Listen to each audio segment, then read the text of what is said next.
I know you will, Nick. You don't have to roll it. Speaking of which.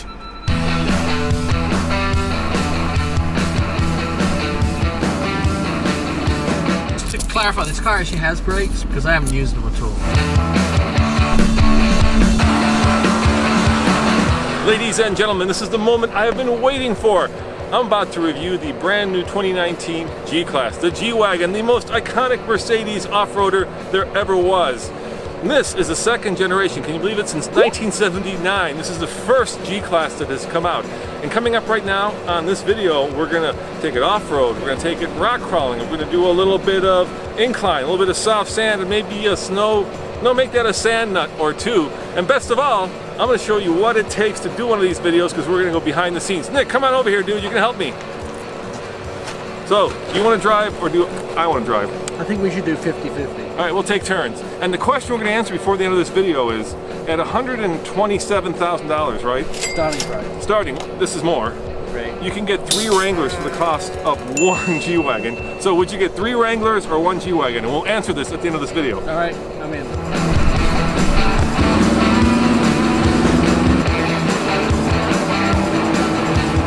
This car, according to Mercedes, is completely revamped. They've actually only kept 3 things from the old model. Number 1, door handle. That hasn't changed. Number 2, the little squirty nozzle that squirts the lights. And number 3, the tire cover. Everything else, completely new and is not interchangeable with the previous generation.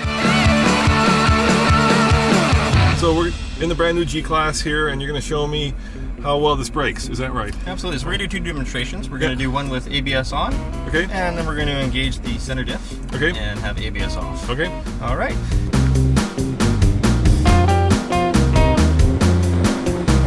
Not a lot of smooth spots on this road, but it looks like we got a little bit of a spot here. So let's get a little bit more speed. 16. Okay, 24. Excellent. And when you're ready, hammer down 30. those brakes. 30.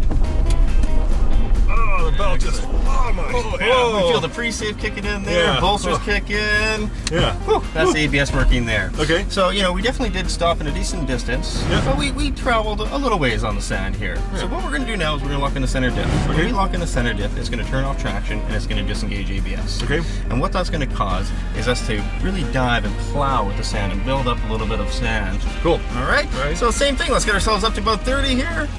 There we go. All right. That's 20. Let's do it. 30. Oh, big difference. See the dust just blow up there. Yeah. And, you know, we just really plow down. Wheels aren't turning in this case. Starts to build up in front of the tire, stopping a really nice short distance. Let me show them the rear and center and front diff lock. So right there. So it's very simple to engage. Just push the button. That means requested. That means engaged. So there we go. Requested, engaged. Over here you have your off-road screen, and then here it tells you the fact that since we're in off-road mode, our traction control is disabled, and our differential lock is engaged, and ABS and ESP unavailable at this moment. Did I miss anything? Yeah, looks good. All right. It's Emmy Hall. Oh, hi! Emmy, are you gonna go get a little wild with the G-Class? Yes, I'm super stoked because you know that now they have, instead of the solid axles, it's independent suspension this year. In the front. Yeah. Yeah. Yeah, so I'm kind of excited to see how that does out there in the rocks and stuff. 3 letters, IFS, independent front suspension, and that's brand new in the brand new G-Wagon. And Mercedes says they've done that to give you not only more control off-road, and you can argue that at home, but a better highway ride. And certainly, independent front suspension does make for a better highway ride. Off-road, we'll see. So I've been super excited to take this bad boy off-road because a new G-Class doesn't come along very often. And that's an understatement. The last one was 1979, I believe. And basically there hasn't been a new one, at least an all-new one, since. And so this is really the first new G-Class since the original was designed. Of course, what distinguishes the G-Class has always been locking differentials, and we got not 1, not 2, but 3. So it has prodigious amounts of power when you lock all 3 of them up. Basically, you're saying we're going to send all the power to all 4 wheels. That's it, all the time. So what are the different tests we're going to do today, Jim? Yeah, so we're going to do various amount of tests. We're going to do some side hill, we're going to do some climbing, both with the 4 ETS system and with the diffs locked in there. We're going to get rear wheels off the ground, do a little bit of steep climbs as well, a little bit of rock climbing, and play around in the sand. So in case you're wondering, these Falcon tires don't come from the factory. Mercedes put them on just for us so we can go off-roading. These are 265/60 18s, and they're a little bit more aggressive than the ones you would get from the factory. They're also not aired down, but the cool thing about the new G-Class, of course, is that it still has a solid rear axle, allowing you to do fun things like, well, put it in the air for this really fun photo opportunity. And by the way, guys, Mercedes flew me out here to test drive the new G-Class, and they kind of designed this off-road course. So I suspect that while I'm going to try to get it stuck, they probably picked the course that the G-Wagon can do.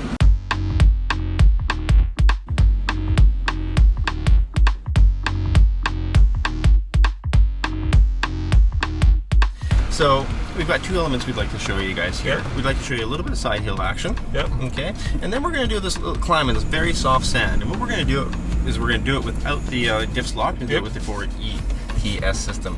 And just to show you how good that system works on its own.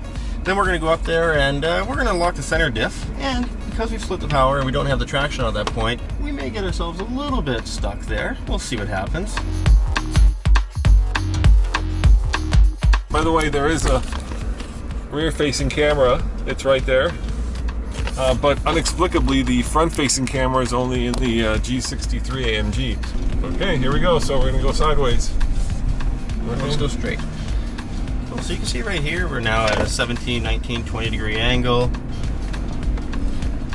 And with just the center diff lock there, still cruising quite nicely.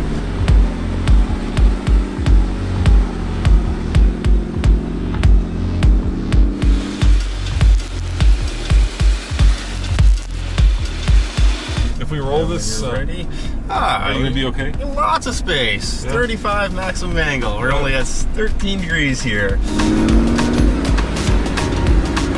So here we are. We're going to go up this hill with open diffs. You got it. Let's go up halfway, stop, and I bet you we're going to get stuck. That'll be my guess. So we're halfway. We're stopping now. Okay, good. Stopped? You're stopped. Here we go. Let's see if we go anywhere. Oh, it's working its way out. Figured it out pretty easily. You'll see, even with just the 4 ETS system, does an amazing job. Okay. This time we're not engaged, or you want me to? We are going to engage number 1 now. All right, so now I'm going to turn on once again. There it is. There's the off-road. It kind of shows you the drive shaft. It shows you we're at 200 feet above sea level. That's it. Shows you we're in low range. Shows you none of the diffs are locked. So let me lock the center diff. There we go. A little yellow bot. So just going offline. Want me to stop or just keep going? Keep going if you like. You see we're already slipping a little bit. Alright, so there we go. We'll stop. Now we're fully stuck. Fully stuck. What are you going to do? Well, I guess I'm going to engage the rear diff. Let's do it. Number 2. Are we going to have to go to number 3, or is it going to figure it out?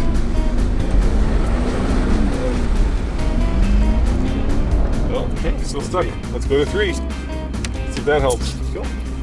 Okay, once again, Yeah, number try to 3. train the wheels a little bit maybe. Come on, you can do it, you can do it. And there she goes, up and over. So there you have it. That was a pretty cool demonstration of what the locking diff gets you. And if you guys are wondering, this is Ree. Say hi, Ree. Hi. She's our videographer extraordinary, so if I'm not behind the camera, or if Nick's not in front of the camera, Ree's behind the camera, so she's doing all the hard work. You're sporting 2 cameras, Ree. Yes, I am. Yeah, you got a GoPro and you got that. We have a GoPro and we have a Sony FS5. That is a serious camera, Ree. Yes, it is. I have serious camera jealousy right now. Well, this one's nice because it can go completely handheld. Yeah, I've got a little Lumix G85, which is a little tiny camera. I can't show it to you because I'm shooting with it, but.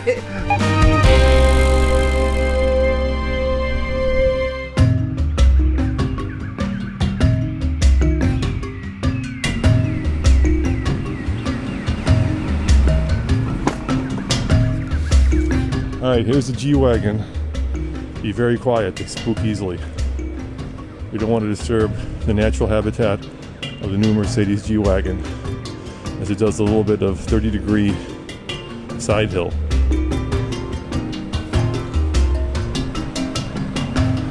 are the wildlife photographers. We're going to capture the moment when the G-Wagon rolls. Is it going to roll? Is Nick going to die? Is this video getting boring? I'm working hard, guys. I'm really working hard here. Oh, here comes another one. Now we got two in the natural environment.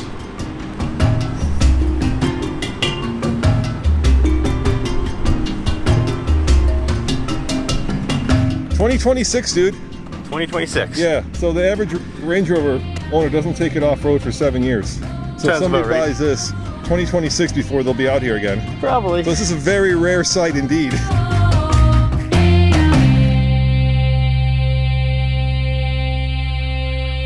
So at this point in this review, you may be wondering what's the difference between the G550 and this bad boy, the G63 AMG. Well, it's about $23,000. This one starts at about $150,000, well, a little bit less than that. But of course, the way you can tell them apart is look at the bull bar. This one has a bull bar that's way down low, making it a little bit sportier. And of course, the biggest difference is, well, under the hood. 570 horsepower, twin turbo V8. And from the outside, besides the bull bar, you can also tell that you're in the AMG by these side exhaust pipes. When is this available? Well, the G550 is available now at your local Mercedes dealer. And this guy, which by the way, has tested 174,000, that's going to be available starting next year. So if you have to have the G63 AMG, you're going to have to wait at least a month and a half. Now, there are no other engine choices. There's no diesels like they get in Europe. Right now, these are the only two models, so pick one or pick none. It's up to you.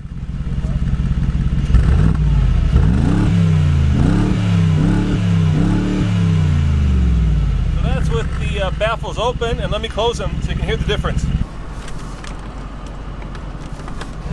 Now the baffles are closed. Probably like butterfly valves in there.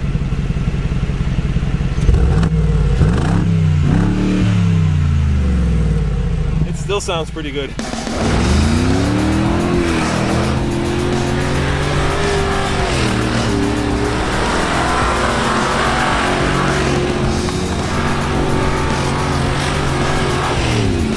I don't think you floored it, Nick. I didn't see that. I was just useless. I'd replace me with someone that knows what they're doing. Yeah. One of the things I would have done is close the window, though. Just next time. Yeah. FYI. I love the taste of San Diego. Hey, click the open and close doors because they said they kept that distinctive clank. Oh yeah. Do it again. Oh, that is music to my ears, my man. I love that sound. Sounds like a jail cell. It does. Open block D34. It sounds permanent.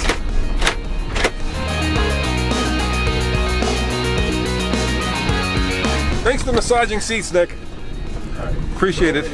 Now, the best thing about this new G-Wagon is that it's almost 5 inches longer and 2 inches wider. It is. I thought it was 2 inches longer and 5 inches wider. Yes. Yeah. So the best thing about this new Mercedes is what Nick said.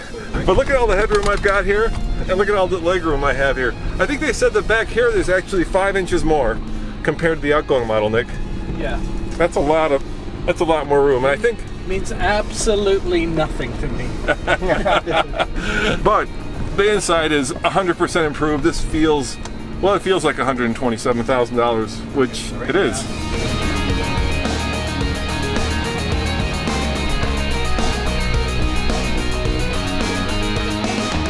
Alright, gents, so what's going to happen here is I'm going to get on out and I'm going to give you guys some signals from outside. We're going to head straight on over, do a little bit of rock climbing, head on over to this side of the hill. We'll do a nice rock descent with a little bit of soft sand. At the bottom, we're going to do a U-turn, loop around, and let you guys climb back up the hill in that quite a steep angle. Take a look at your screen here, see what your approach angle is when you guys are working your way up. We'll work our way to the top, and we're just going to loop around and have some fun on the rocks here. So, Nick, I was lucky enough to go on the Rubicon Trail this year. Right. And you might be wondering. I was wondering. So, Roman, with this, managed to get excellent. So we're going to go straight ahead. So when we started the Rubicon Trail, the Wrangler had round. You can turn right at the bottom. I'm trying to say, Nick. All right, you're going to go to the left. Watch out. You'll see a little bush on the left-hand side. He's so Canadian, so nice. Keep with the big rock on the left-hand side. Loop around, get yourself. Let's do it again later. Could this do the Rubicon Trail? You know, this could do the Rubicon Trail. You would just do some trail damage. When I did it with the Jeep, we started out with round tailpipes, and by the end they were square. Oh, pancake. Yeah, pancake them. But this would have no problem. The problem isn't the vehicle's capability. The problem is that it's just so expensive that any trail damage just hurts your soul. You know what I mean? All right, I've got my cheat sheet here, Nick. 26 inches of fording depth. Yes. Approach is 45 degrees, breakover is 26, incline 35 before hopefully you don't roll, departure 31, and ground clearance 9.5. That's a lot of capability. Yeah, I like the fording. I've never seen vehicles that deep. All right, dude, your turn. Have some fun. Good everything. I'll get some video. Hey, Nick, you know about this, right? They wanted to keep these marker lights, right? Absolutely. So the only way they could do that was to get pedestrian safety involved, and the marker lights actually disappear if they have any kind of impact. So now Roman will show you how they disappear. Wait, you'd have to hit me. Oh. Yeah. No, they'll retract, right? They retract into the body. Yeah. One time only. All right, now for the rock crawling portion.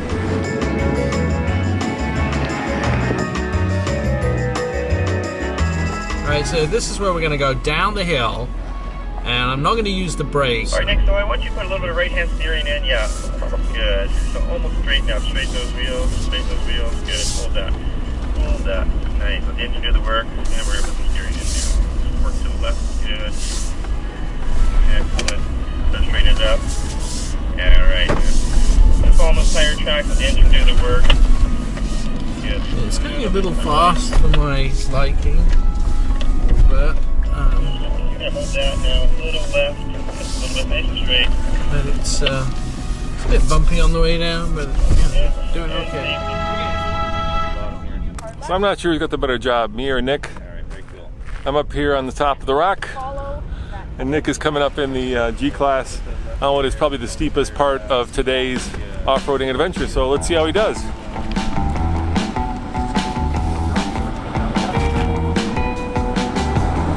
Oh, it's working.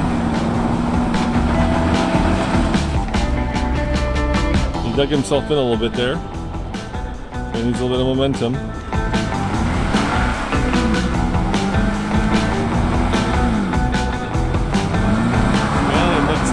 Stay on it, stay on it, dude. Stay on it. Nice. That's the way. Nice work.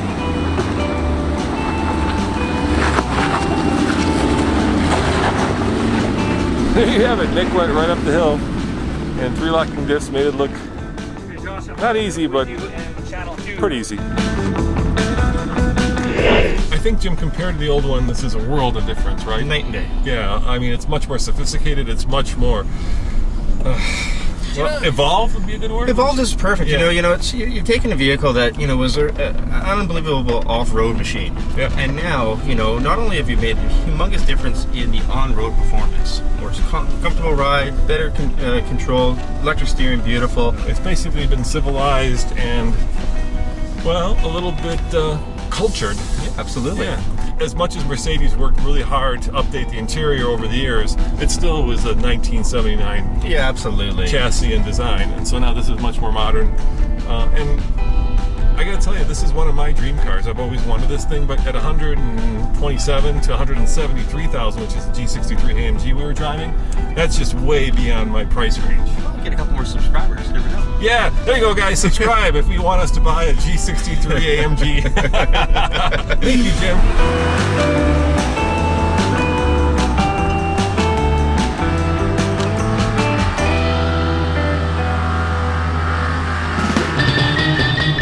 Nick, we started this review by asking a simple question. 1 G-Wagon or 3 Wranglers? I would totally have the G-Wagon. It is classy, it is LA, it is me, and it is Hollywood. And I would get probably 1 Wrangler, because that's really all you need, and 1 GLC for All my right. lovely wife. Fair enough? And no Gladiator.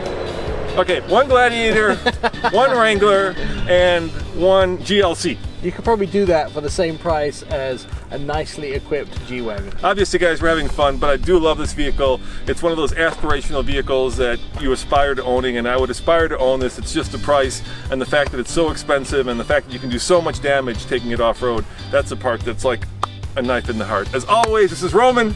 Nick Miles. Our auto expert saying thanks for watching, and check out tflcar.com for more news, views, and of course, real world G-Wagon reviews.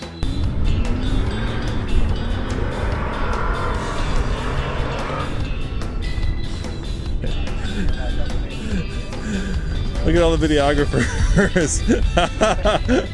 Oh, Nick.